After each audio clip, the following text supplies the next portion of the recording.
Hello everyone, this is Dr. Ravi Kumar Verma. In last videos, we have studied about on some examples related to linearly independent and linearly dependent subset of a given vector space. और जैसा कि आप देख सकते हैं last lecture में हम लोगों ने इस प्रॉब्लम को किया था। तो कैसे हम लोगों ने प्रूव किया कि the first set that is 1 in u plus v minus twice w u minus v minus w and u plus w is are linearly independent। ठीक है, तो उसको हम लोग कैसे डिस्कस किए थे मैट्रिक्स फॉर्म में। और जो हम लोग सपोज क्या किए कि let a plus b plus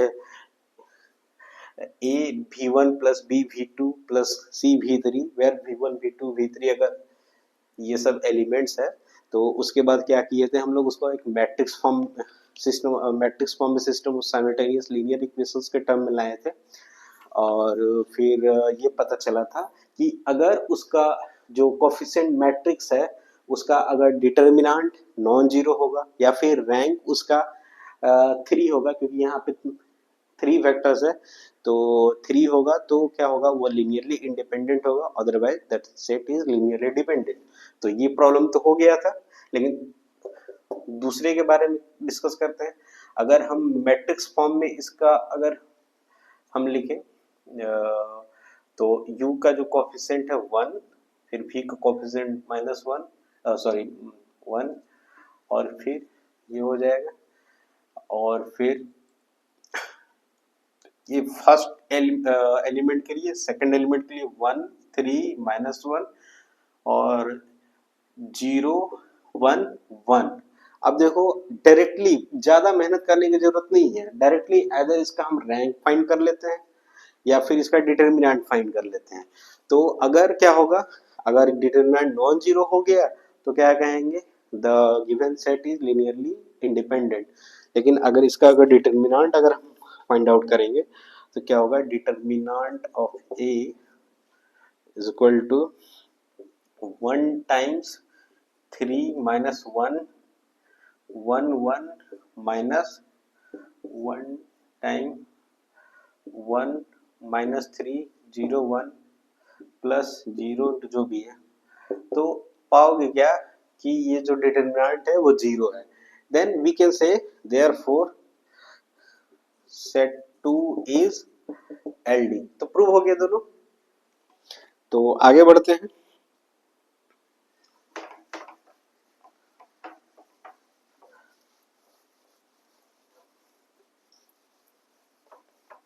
और हाँ, अगर आप यूनिवर्सिटी एग्जाम में अपेयर होते हो, एकेडमिक एग्जाम में, तो आपको डिटेल्स में लिखना होगा, जैसा कि मैंने प्रीवियस वीडियो में ये बता चुका हूँ। और अगर आप कॉम्पिटिटिव एग्जाम लाइक सीएसआई या नेट गेट जैसे एग्जाम्स में अपेयर होना चाहते हो या पीजीटी के एग्जाम में अपेयर होना चाहते हो, तो डायरेक्टली इसका डिटर्मिनेंट क्या करेंगे, फाइंड आउट कर लेंगे। जीरो हुआ तो क्या होगा, एलडी, नॉन जीरो हो गया तो एलआई।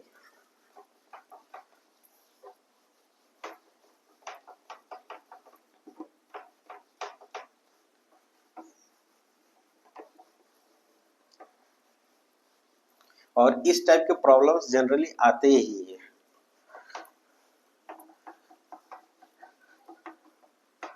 तो आगे बढ़ते हैं।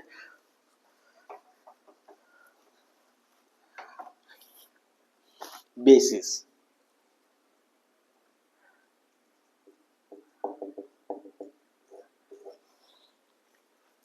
तो डेफिनेशन पहले लिखते हैं फिर समझाते हैं। V over F be a vector space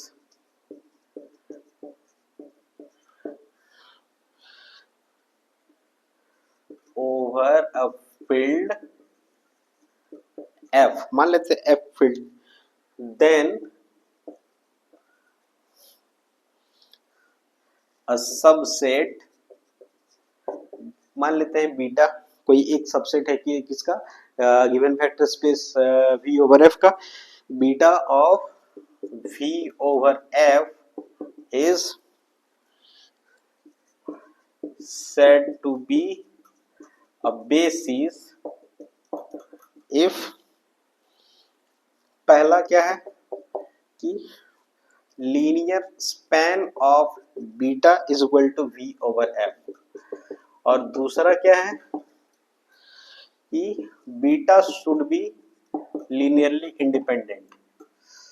ठीक है, तो कहने का मतलब कि अगर हमारे पास कोई दिया हुआ एक वेक्टर स्पेस है और उससे कोई एक हम क्या करते हैं सबसेट पिक करते हैं, मान लेते हैं क्या बीटा है वो सबसेट, तो अगर वो बीटा बीटा जो सबसेट है ये दिए हुए वेक्टर स्पेस को स्पैन करे, मतलब कहने का मतलब कि कोई भी आर्बिट्ररी एलिमेंट अगर वेक्टर स्पेस का हम पिक करेंगे तो क्या होगा, बीटा एलिमेंट्स के लीनियर कॉम्बिनेशन में लिख पा रहे हैं, तो उस केस में उसका मतलब तो यही होता है ना, linear span of beta is equal to V over F. तो अगर कंडीशन ये होल्ड करे और साथ ही साथ क्या होना चाहिए, beta should be linearly independent, ये दो केस को अगर ये होल्ड किया तो सीधा क्या कहेंगे, beta is a basis of the given vector space V over F, और जो number of elements in beta is said to be dimension of the given vector space. ठीक है, और एक पॉइंट और जोड़ देते हैं यहाँ पे, further if beta is an ordered set, order set means क्या, उसको एक पर्टिकुलर ऑर्डर में हम लिखते हैं और लिखने से कोई फर्क नहीं पड़े, ordered set, then beta is said to be an ordered basis। ठीक है,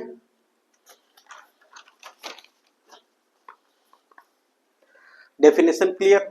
तो अब डेफिनेशन के बेसिस पे कुछ इससे रिलेटेड प्रॉब्लम्स को देखेंगे।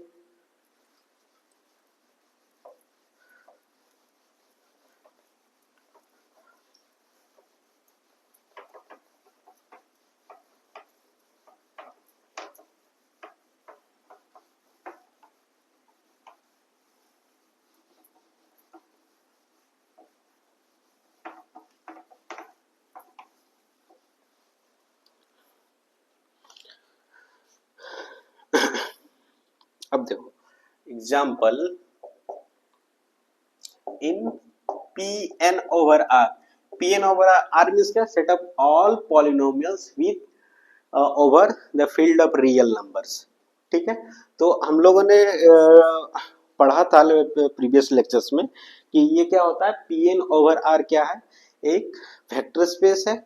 तो अगर वेक्टर स्पेस है तो अभी हम लोग आगे देखेंगे एग्जिस्टेंस एंड एक्सटेंशन थ्योरम।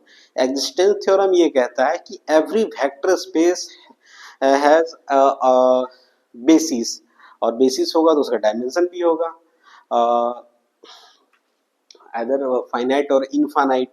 और एक्सटेंशन थ्योरम ये कहता है कि कोई अगर वेक्टर स्पेस दिया हुआ है और उसका कोई एक लीनियरली इंडिपेंडेंट सेट को पिक करते हैं, मान लिया जाए कि बीटा एक उसका क्या है, लीनियरली इंडिपेंडेंट सबसेट है।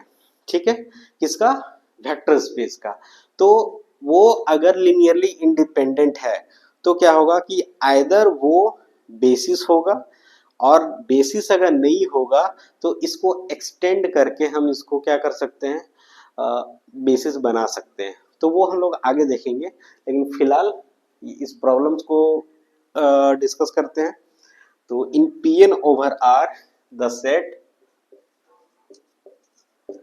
S is equal to 1x x square and so on x raised to the power n is a basis।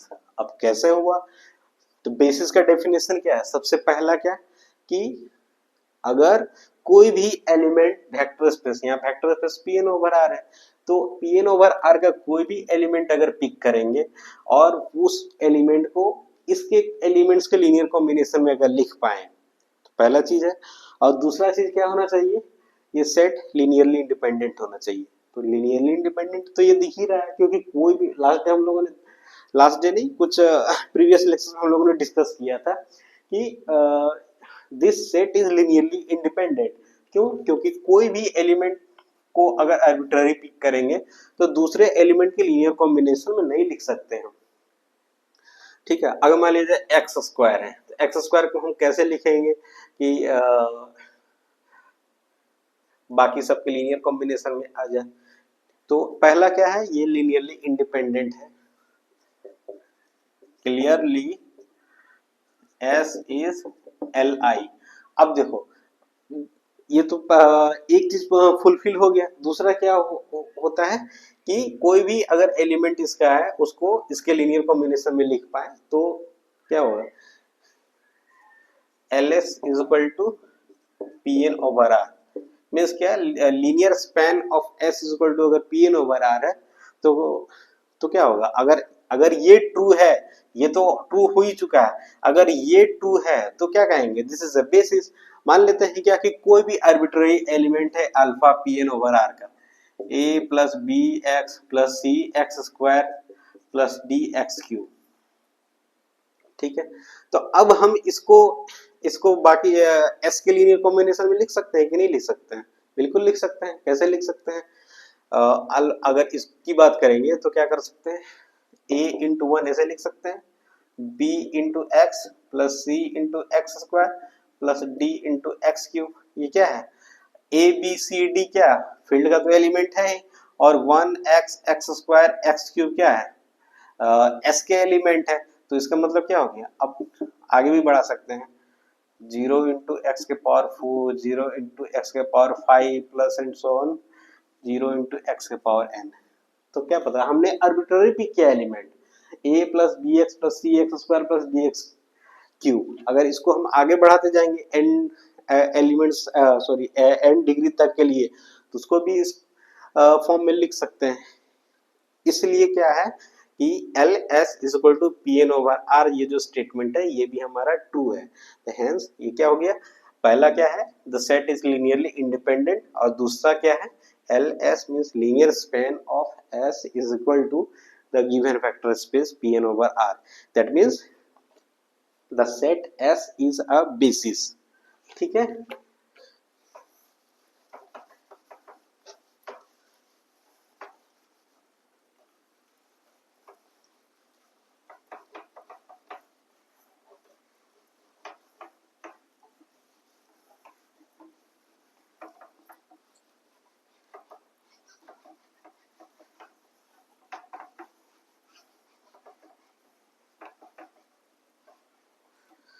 तो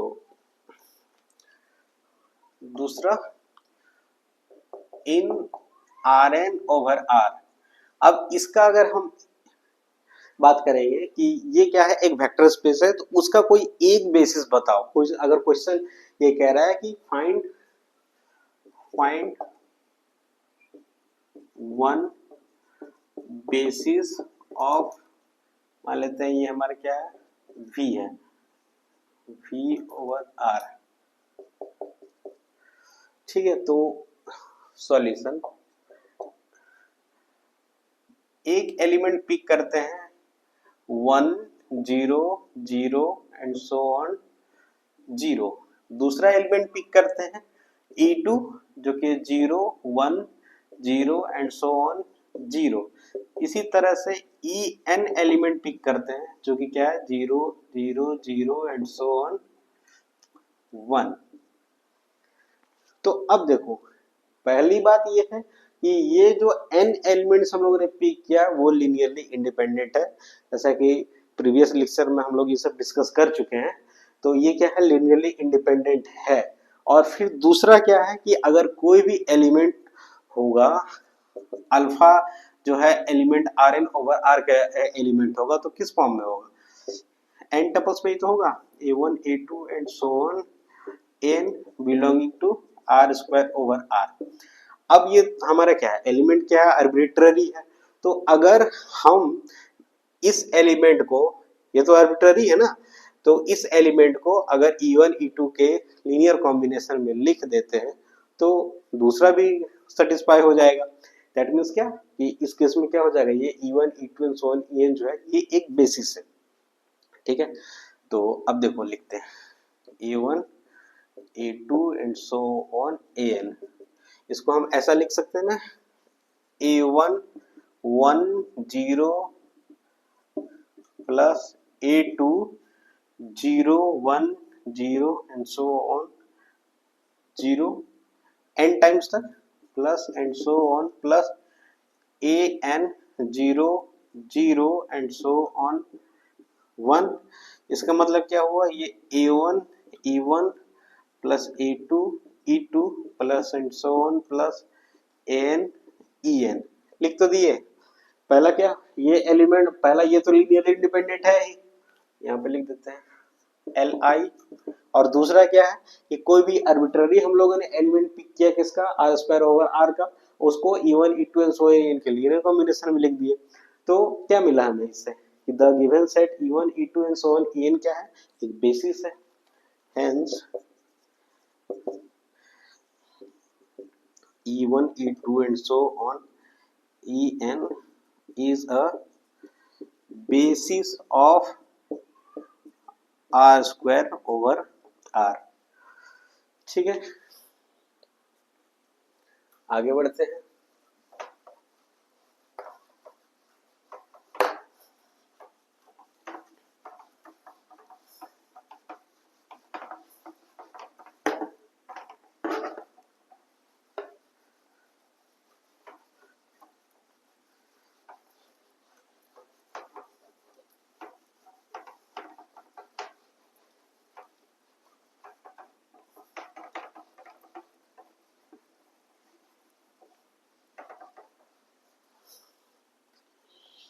अब देखो क्वेश्चन नंबर 2 या 3 जो भी था, 3 होगा, ये 2 हो गया 3। इन C square over C, here C denote the set of all complex numbers, then find a basis। Solution, अब देखो मानते हैं कि ये फिर से वही E1 इक्वल टू क्या 1 0 और E2 इक्वल टू 0 1 की अगर बात करेंगे तो ये दोनों सेट क्या है, एक लीनियरली इंडिपेंडेंट सेट फॉर्म करेगा। दो दो फैक्टर्स जो है दोनों आपस में लीनियर कॉम्बिनेशन में नहीं है। तो अब देखो अगर हम कोई आर्बिट्ररी एलिमेंट पिक करते हैं a प्लस आयोटा बी, चूंकि सी स्क्वायर है ना, और c plus iota D belonging to c, तो अब देखो कि a plus iota B c plus iota D, इसको हम ऐसे लिख सकते हैं a प्लस आयोटा बी 1 0 और फिर c प्लस आयोटा डी 0 1, ऐसा हम लोग लिख सकते हैं ना। तो इसका मतलब इसको a plus iota B E1 plus C plus iota D E2। पहली बात ये क्या है, vectors E1 E2 linearly independent है।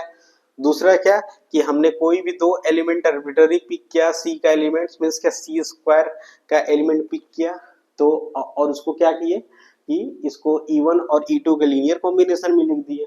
हेयर ये क्या है, C का ही एलिमेंट है, तो मीन्स ये फील्ड का ही एलिमेंट है ना, तो यहाँ पे फील्ड हमारा C है और ये भी फील्ड का ही एलिमेंट है। तो इस केस में क्या हो गया, this one is E1 E2 is a, therefore E1 E2 is a basis of C square over C, ठीक। अब जो है क्वेश्चन नंबर 4, V हमारा इस केस में क्या है, C स्क्वायर ओवर R। अब set of all complex number, C क्या है, set of all complex number, ordered pair of set of all complex numbers over the field of real numbers. अब इसका जो है बेसिस कुछ और होगा। अब देखो इसमें क्या है, लास्ट अभी हम लोग डिस्कस किया था कि number of elements in a given basis is called dimension. तो इसकी डायमेंशन कितनी हो जाएगी 2। लेकिन अगर इसकी अगर हम बात करेंगे तो let beta equal to 1 0 0 1 iota 0 0 iota. ठीक है, अभी हम बताते हैं कि ये कैसे होगा। तो सबसे पहला इस सेट को देखो, ये क्या है, लीनियरली इंडिपेंडेंट है ऑब्वियसली, ये क्या है, लीनियर इंडिपेंडेंट ही होगा। अब दूसरा क्या कि अभी हम लोगों ने यहाँ पे क्या किया था, a plus iota B C plus iota D, ये सब किसका एलिमेंट है, फील्ड का एलिमेंट है। फील्ड हमारा क्या है, कॉम्प्लेक्स नंबर्स है। और फिर ये जो एलिमेंट्स है ये भी क्या, ये वेक्टर्स का एलिमेंट है। तो लेकिन यहाँ पे क्या होगा, हम लोग ऐसा इसको नहीं लिख सकते a plus iota B into E one C plus iota D into E two, क्योंकि हमारा फील्ड यहाँ पे क्या है, रियल नंबर्स है। तो हम लोग को ऐसा लिखना होगा a e1 plus b e2, इस फॉर्म में लिखना होगा, तभी जो है ना इसमें इसका जो है डायमेंशन ज्यादा आएगा। तो अब देखो, अगर let a plus iota b c plus iota d belonging to C square be arbitrary, ये हमारा आर्बिट्ररी एलिमेंट है। तो इसको जो है लीनियर कॉम्बिनेशन में तो लिखना है, लेकिन ये जो a plus iota B C plus iota D आया, ऐसा एलिमेंट नहीं आना चाहिए। ऐसा आएगा तो क्या होगा, वो तो कॉम्प्लेक्स का हो गया, मतलब फील्ड चेंज हो जाएगा ना उस केस में हमारा। लेकिन इस केस में क्या, फील्ड क्या है, रियल नंबर से।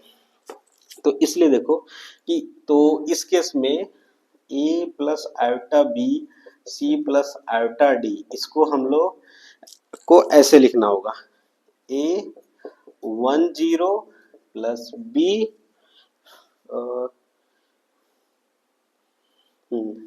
Iota 0 plus c 0 1 plus d 0 iota.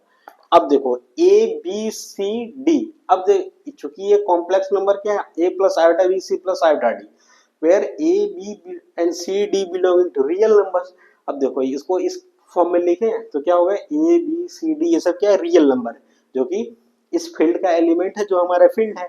तो अगर हम वापस इसको फिर से हम इस फॉर्म में लिखें, ए प्लस बी आयोटा, फिर जो है सेम आ जाएगा। ठीक है, तो इस केस में क्या हो जाएगा, अब देखो ये सेट हम लोगों ने पिक किया बीटा, और बीटा क्या है, लीनियरली इंडिपेंडेंट है।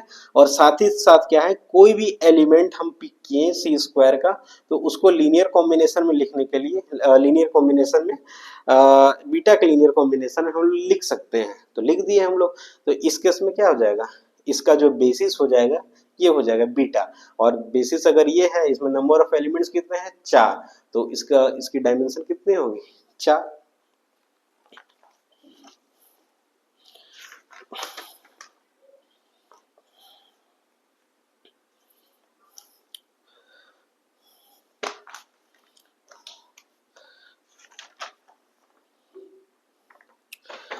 ये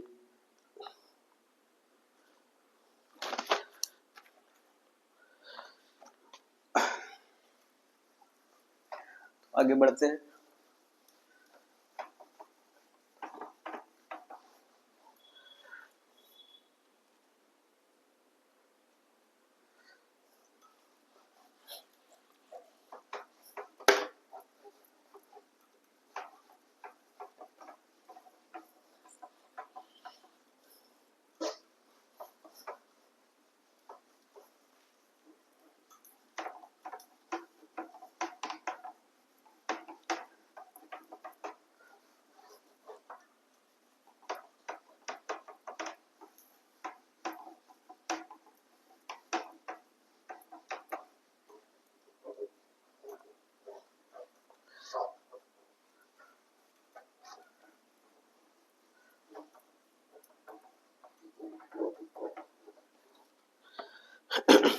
अब देखो क्वेश्चन हमारा ये है, find basis and dimension of m2/2/r। इसका मतलब होता है set of all 2/2 matrices over the field of real numbers. तो हमें क्या करना है, इसका बेसिस फाइंड करना है। तो बेसिस मिल जाएगा तो फिर डायमेंशन तो पता चल ही जाएगा इसका। सॉल्यूशन बीटा इक्वल टू मान लेते हैं क्या कि ये हमारा एलिमेंट 1 0 0 1 0 सॉरी 0 1 0 0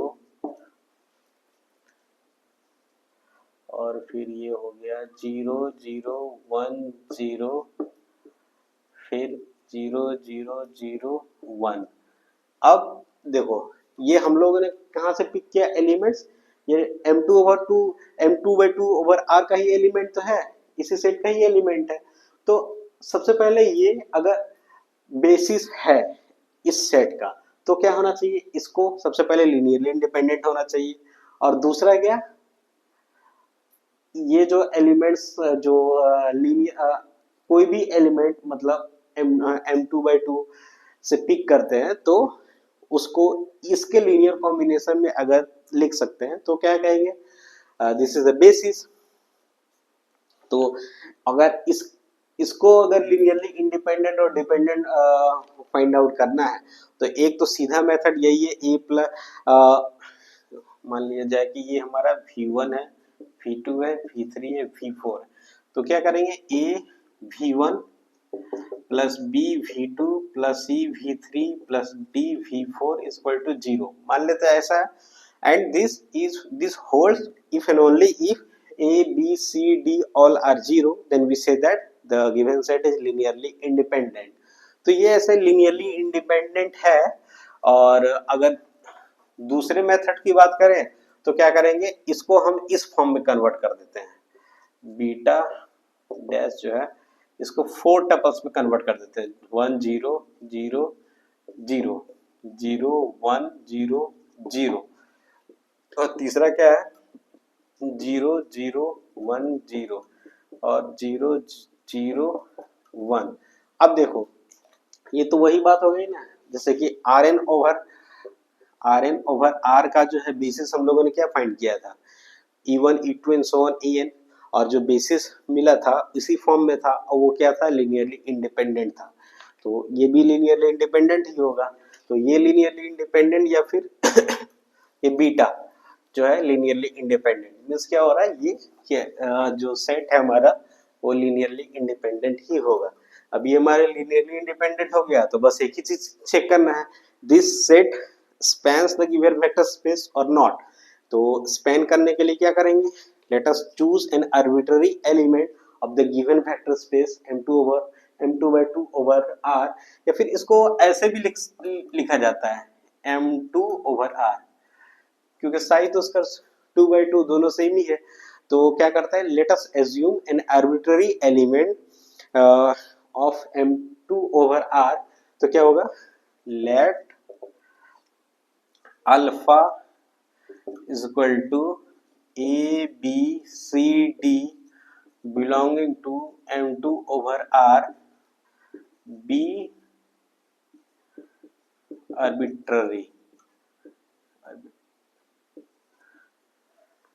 ये एलिमेंट आर्बिट्ररी है। अगर किसी तरह से इसको जो ये जो एलिमेंट अल्फा है वो बीटा के लीनियर कॉम्बिनेशन में अगर लिख सके तो हो जाएगा ये वैलिड।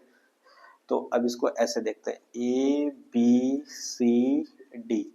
अब इसको लिख सकते हैं ए 1 0 0 0 प्लस बी 0 1 0 0 प्लस सी 0 0 1 0 प्लस डी 0 0 0 1। अब देखो वापस अगर इसको हम क्या करेंगे, ए को मल्टीप्लाई करेंगे इससे तो वापस यही मैट्रिक्स बन जाएगा। इसका मतलब क्या हो रहा है, alpha is an linear combination of beta means the set therefore L beta is equal to m2 over r, hence beta is a basis of M2 over R। ठीक है, तो आगे बढ़ते हैं।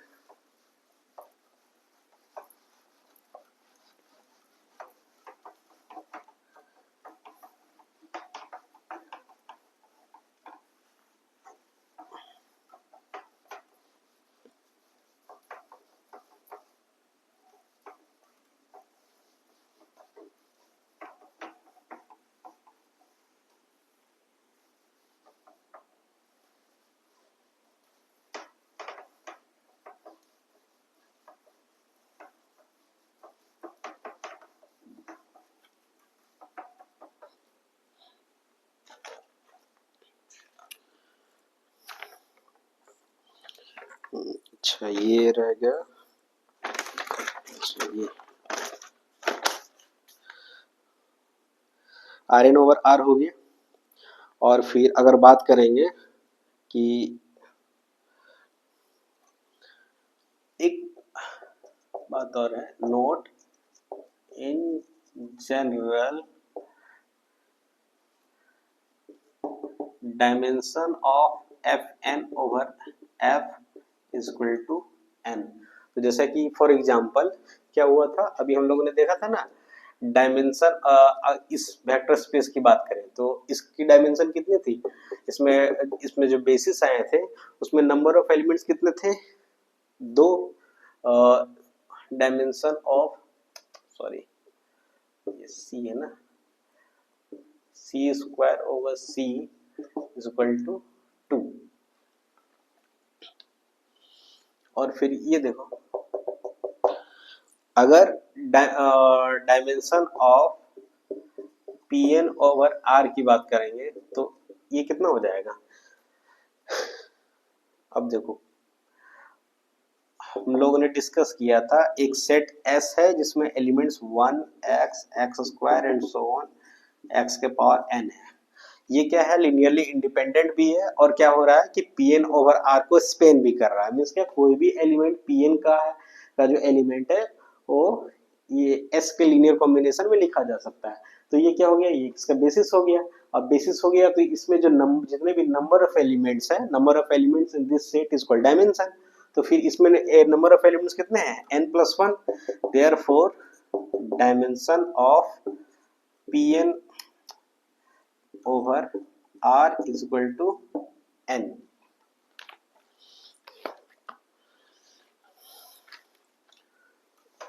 आगे बढ़ते हैं।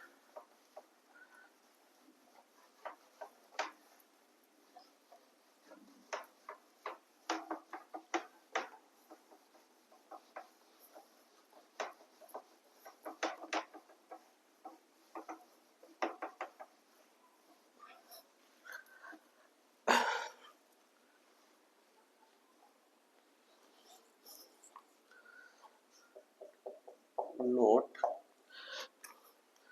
देखो एक चीज बताते हैं, if dimension of v over r is less than infinity, इसका मतलब क्या हो गया कि dimension of the given vector space over the field of real numbers is finite, then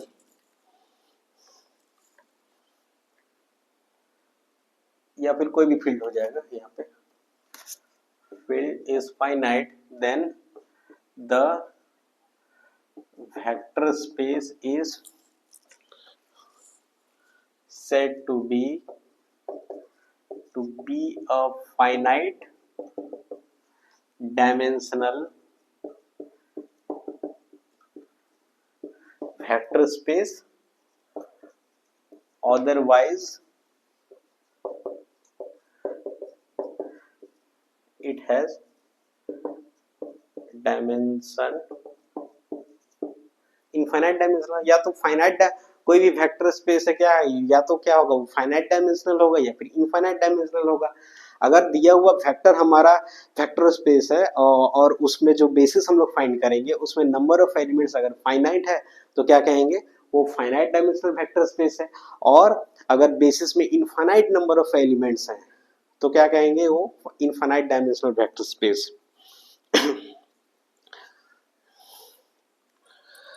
example पहला जो है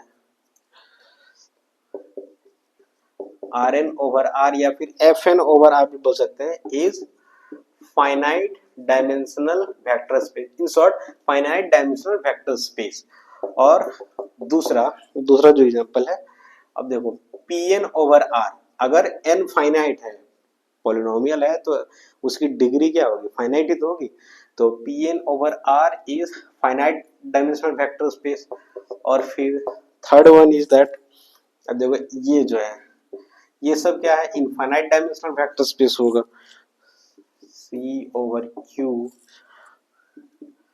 Rn over Q, Mn O R over Q are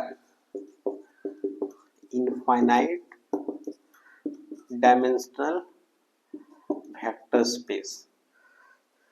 ठीक है, तो आज के लिए इतना ही, मिलते हैं नेक्स्ट वीडियो में।